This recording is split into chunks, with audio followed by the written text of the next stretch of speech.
Sallallahu ala Muhammad sallallahu alaihi wasallam.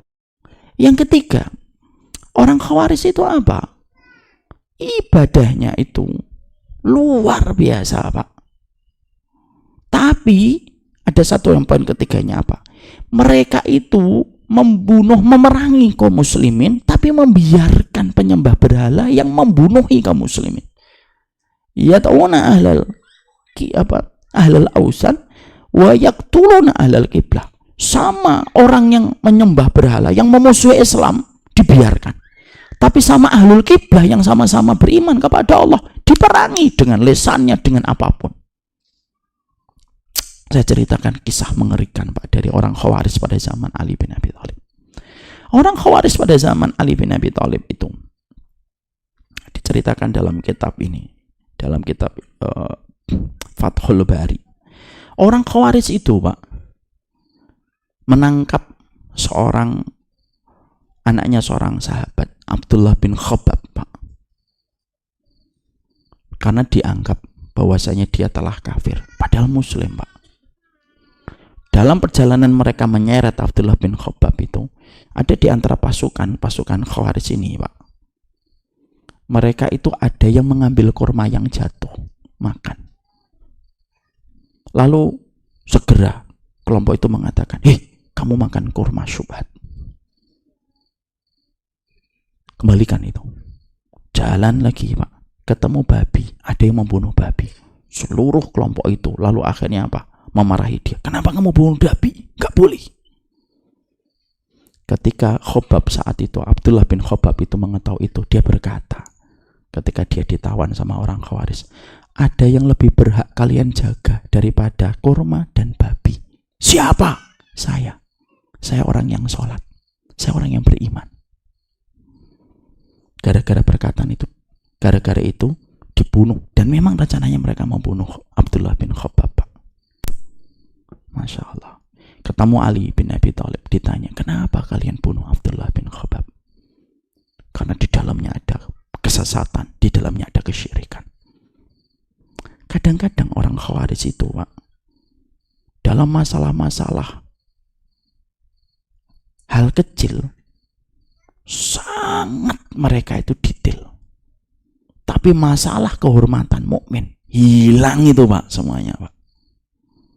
Kadang-kadang bicara, hukumnya ini sunahnya gimana? Mereka perhatikan sama yang kecil-kecil gitu, diperhatikan. Tapi giliran yang besar tentang kehormatan mukmin nggak ada. Murah kehormatan orang mukmin itu. Ya. Dan yang menarik dari orang Khawarij itu apa? Mereka itu orang-orang yang memusuhi Islam selamat dari lisannya. Tapi orang-orang mukmin dan muslim tidak selamat dari lisannya. Dan mereka itu ahli ibadah, Pak. Qur'annya, sholatnya. Tadi sampai ngambil kurma, langsung itu mereka mengingatkan, itu kurmanya syubhat itu. Sampai masalah bunuh babi, kamu tuh kenapa bunuh babi? Tapi mereka membunuh kayak tadi Ali, mereka membunuh juga membunuh Abdullah bin Khabbab. Mereka nggak merasa bersalah, Pak. Abdullah bin Khabbab itu orang beriman, Pak. Tapi ketika membunuhnya itu sembari mereka itu tidak pernah merasa bersalah. Coba, Pak, ngeri nggak ada orang yang mengaku sebagai penuntut ilmu, tapi ketika memerangi kaum muslimin dengan lisannya, dia tuh nggak merasa bersalah, Pak. Bahkan bisa nantang-nantang itu. Kenapa? Karena orang kalau sudah terkena paham Khawarij, kehormatan orang mukmin, nyawanya orang mukmin itu murah, Pak. Makanya mereka suka gampang, dah bunuh aja itu, bunuh aja. Memenuhi negara, kan itu kadang-kadang kan. Ada nggak orang yang dulu ngomong masalah demo terus selalu ngomongnya apa? Alah itu nyesek-nyesekin negara itu, bunuh aja itu, tumpahkan darahnya. Emang kamu kira darah kambing apa? Emang kalau kamu nggak setuju masalah itu oke lah. Tapi ketika kamu mengatakan dibunuh, hati-hati itu. Orang semacam ini membahayakan untuk kestabilan negara, orang semacam ini. Maka disitulah kita akhirnya menjumpai apa? Ya itulah orang Khawarij, Pak. Tapi di sisi yang lainnya, orang itu kalau masalah-masalah fikih, masalah apapun, detail banget mereka. Tapi masalah kehormatan muslim tidak ada harganya sama sekali, Pak. Tidak bisa kayak gitu, Pak. Jadi kalau kita ngelihat ibadahnya, luar biasa ibadahnya. Ibadahnya luar biasa. Makanya ada bapak-bapak yang datang ke saya pernah, Ustadz saya dituduh khawarij. Saya bilang, Bapak rajin sholat tahajud enggak? Jarang Ustadz. Baca Quran? Ya jarang-jarang juga. Insya Allah Bapak enggak khawarij. Bapak lemah iman lagi. Bercanda. Karena orang khawarij itu luar biasa dalam masalah itu. Terus yang keempat, apa itu sifatnya orang khawarij itu? Ya luar biasa di dalam menjalankan syariat, ya tapi tadi disertai dengan gampang untuk memerangi kaum muslimin. Jangan gitu. Makanya itu yang harus kita hati-hati. Proses kita belajar ilmu harus waspada. Orang kalau sudah gampang-gampang mengkafirkan, kafir, hati-hati itu. Atau yang kedua, sesat, sama aja Pak itu Pak. Kekafiran itu biang, kekafiran itu cabang dari kesesatan. Jadi kalau ada orang, saya nggak pernah ngafirin orang, tapi kamu mengatakan sesat kan? Ya iya. Lah apa bedanya kekafiran dengan kesesatan? Itu yang kedua. Paham? Insya Allah paham. Yang ketiga, keempat, kelima, bahas kapan-kapan insya Allah. Ya karena ini memang sudah dari jam berapa tadi? 5:30. Tadi di berapa tadi? Jam 5 ya, Masya Allah udah 1,5 jam. Majelis ilmu itu kalau terlalu panjang banyak godaan setannya, ya kan? Ada yang mungkin ke belakang, tidak balik lagi. Bukan karena tidak suka ilmunya, memang kepanjangan ustadznya gitu. Makanya kan para ulama ngasih tahu kalau majelis ilmu jangan terlalu panjang. Karena tadi sudah ada yang satu pergi, dua ke belakang gitu. Saya orangnya sensitif sekali saya. Jadi kita cukupkan kajian kita. Setidaknya kita paham cara kita menyikapi proses kita sama ilmu.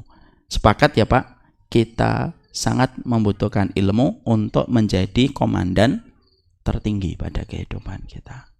Nggak boleh Pak, belajar itu agama nggak usah pakai ilmu, yang penting baik. Nggak bisa, ilmu tetap penting.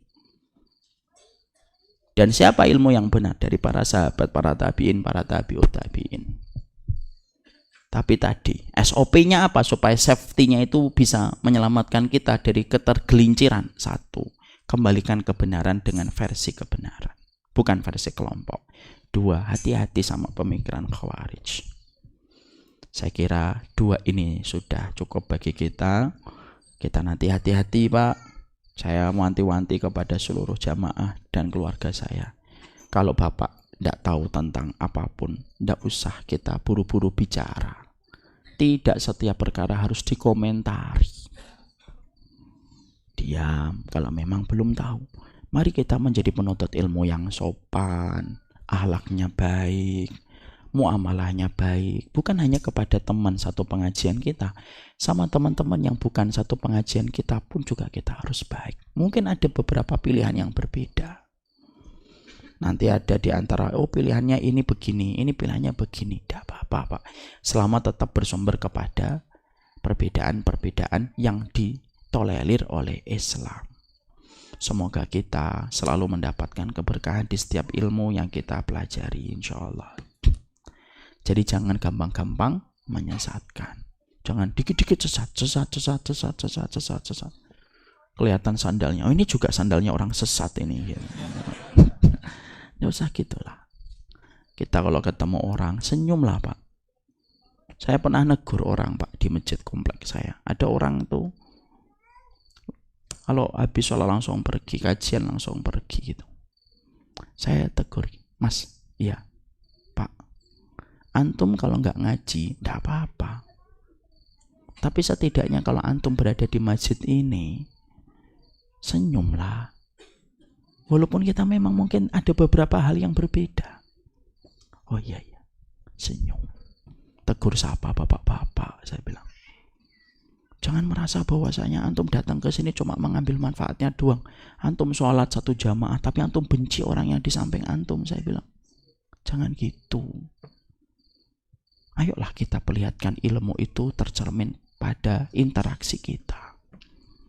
Antum ndak ngaji sama ustadz-ustadz yang diundang masjid ini, ndak apa-apa kok. Ngaji kan nggak bisa dipaksa.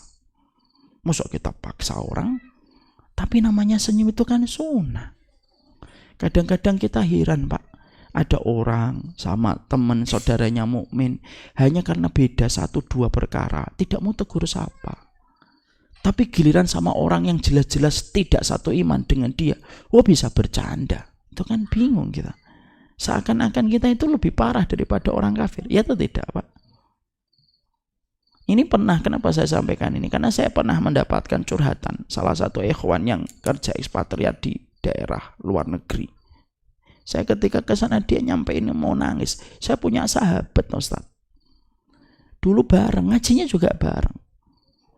Sampai ada salah satu ustadz yang terkenal juga, yang kami undang, dia nggak setuju. Ustadz ini begini.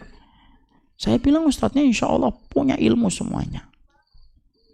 Akhirnya ustadz, saya tidak pernah diajak ngobrol setelah saat itu. Tapi giliran di kantor sama orang non muslim, baiknya luar biasa, senyum, bercanda, makan siang bareng. Saya mikir, emang saya lebih parah dari non muslim gitu. Janganlah kita gitu. Mari kita pertahankan komitmen kita sama sunnah, tapi cara kita membekali ilmu yang kita pelajari itu penting. Ini yang dapat saya sampaikan. Sudah 6:30. Semoga Allah memberkahi kita. Masih bisa nggak sholat syuruk, Ustaz? Masih bisa, insya Allah.